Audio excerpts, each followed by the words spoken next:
Hello guys, আজকে বানাবো আমি নিরামিষ আলুর দম আর রুটি। বাড়িতে সবাই এটাই খেতে চেয়েছে, যেহেতু আজকে শনিবার তাই নিরামিষ আলুর দম।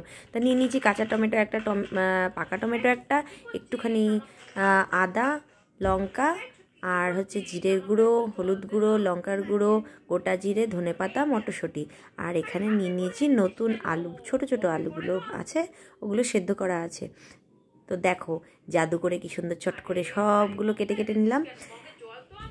এই ট্রানজ্যাকশান ভিডিওর ব্যাপারটা না আমার ঠিক মাথায় ঢোকে না, চেষ্টা করলাম বাট খুব একটা ভালো হলো না। যাই হোক, এমনিই ঠিক আছি। তো এবার গ্যাসটা ধরিয়ে নেব।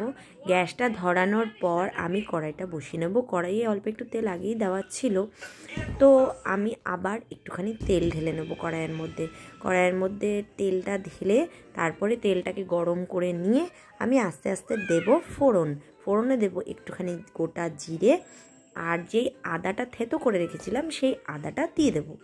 তারপরে একটু লাল লাল করে ভেজে নেব।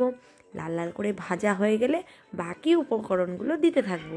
জানি এটা যদিও বা একটা সিম্পল মেথড আলুর দমের, সবাই জানো।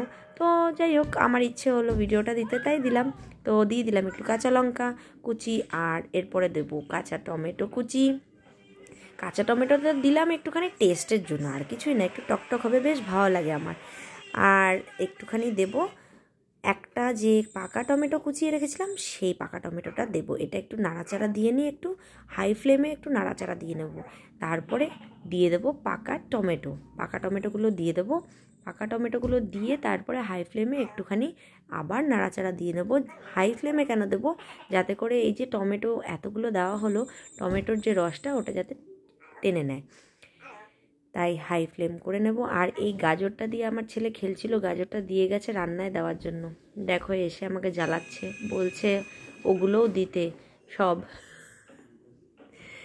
আমার কাছ থেকে টমেটো চাইতে এসেছিলো, তাই আমি ওকে দেখালাম যে টমেটোগুলো দিয়ে দিয়েছি আমি এর মধ্যে। তা ব্যাস, এখন দিয়ে দেবো এবার হলুদ গুঁড়ো।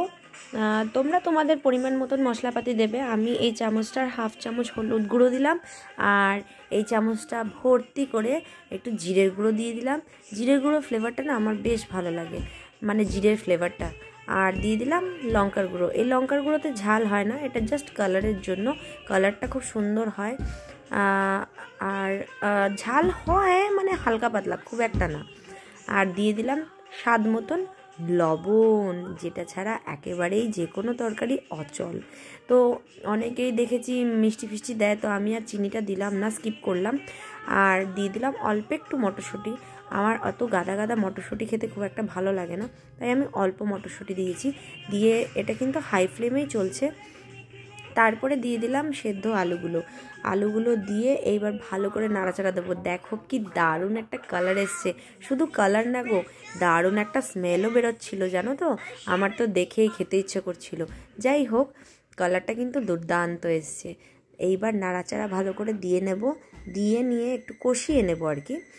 তারপরে যখন তেলটা ছাড়বে, কষানো হয়ে যাবে, তারপরে দিয়ে দেবো গরম জল। দেখো এখানে না কিছু কিছু বড় আলু ছিল, একটু সাইজে বড়, সেগুলোকে হাফ করে নিলাম।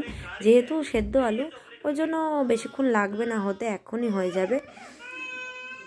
আমাদের আজকের রাতের খাবারটা এই নিরামিষ আলুর দম আর রুটি।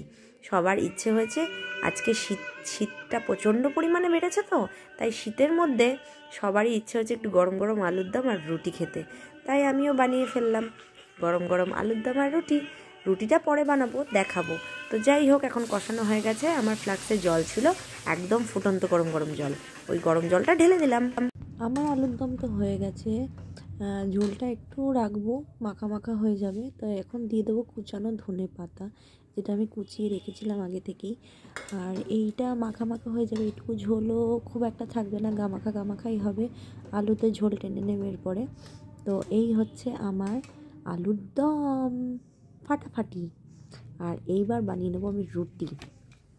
তো আগে আমি খুব একটা রুটি ভালোভাবে বেলতে পারতাম না, বেশ ওই কী বলে, হ্যাঁ, ইন্ডিয়ার ম্যাপ না, আমেরিকার ম্যাপ, কোনোটা ইটালির ম্যাপ, এরকম হয়ে যেত। কিন্তু আস্তে আস্তে এখন রুটিটা আমার বেশ ভালোই হচ্ছে, মানে গোল গোলও হয়, পাতলা পাতলাও হয়, আর ফুলকো ফুলকো হয়, বেশ ভালো হয় রুটিগুলো। তা আজকের পর্বটা এখানেই আপাতত শেষ, মানে আজকে এই রুটি আলুর দমেই শেষ। যদি আমার এই ভিডিওটা তোমাদের ভালো লেগে থাকে তাহলে একটুখানি লাইক করে দিও, সাবস্ক্রাইব করে দিও আমার ইউটিউব চ্যানেলটাকে। আর যদি আরও নতুন নতুন কিছু দেখতে চাও, নতুন রান্নাবান্না কিছু তোমরা দেখতে চাও, তাহলে অবশ্যই আমাকে কমেন্ট বক্সে জানিও। তোমাদের সাথে কথা বলতে বলতে আমার কিন্তু রুটি করা একদম প্রায় শেষের দিকেই। রুটিটা ফটাফট করে নিচ্ছি। আর আমি কিন্তু এখন রুটি খুব তাড়াতাড়ি বানাতে পারি, মানে হ্যাঁ এই ভিডিওটার এই লাস্টের জায়গাটায় একটুখানি স্পিড বাড়ানো রয়েছে ভিডিওর টাইমিংটা, বাট সত্যি কথা বলতে আমি কিন্তু রুটি খুব ভালোই এখন বানাতে শিখে গেছি।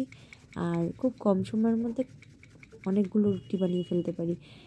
জানি না কি করে হয়, বাট পারি।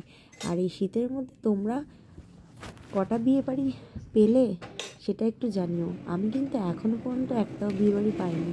হ্যাঁ আছে, জানুয়ারি মাসে একটা বিয়েবাড়ি আছে, বাট এই একটাই, তাছাড়া আর কিন্তু আর আমার কোনো বিয়েবাড়ি নেই। দেখো এদিকে আমার ছেলে এসে আমাকে জ্বালাচ্ছে কন্টিনিউয়াসলি। এদিকে আমার রুটিগুলো হয়ে গেছে, দেখতেই পাচ্ছ রুটিগুলো কিন্তু আমার বেশ ফুলছে। আমি কিন্তু মিথ্যা কথা বলছিলাম না, আমি কিন্তু সত্যি কথাই বলছিলাম যে আমার রুটিগুলো, মানে আমার বানানো রুটিগুলো ফোলে। তার প্রমাণ হচ্ছে হাতে নাতে দেখিয়ে দিচ্ছি। তা তোমরা কে কতটা রুটি ভালোভাবে সেটা আমাকে অবশ্যই কমেন্ট বক্সে জানিও। আর বকবক আর বেশি করবো না। তোমরাও এরকম মাঝে মধ্যে কিন্তু নিরামিষের দিনকে এরকম ছোট আলুর দম আর ফুলকো ফুলকো রুটি বানিয়ে গরম গরম সার্ভ করতেই পারো। দেখো ধোঁয়া বেরোচ্ছে, অনেকগুলো রুটি বানিয়ে ফেলেছি। টাটা, বাই বাই, আবার দেখা হবে।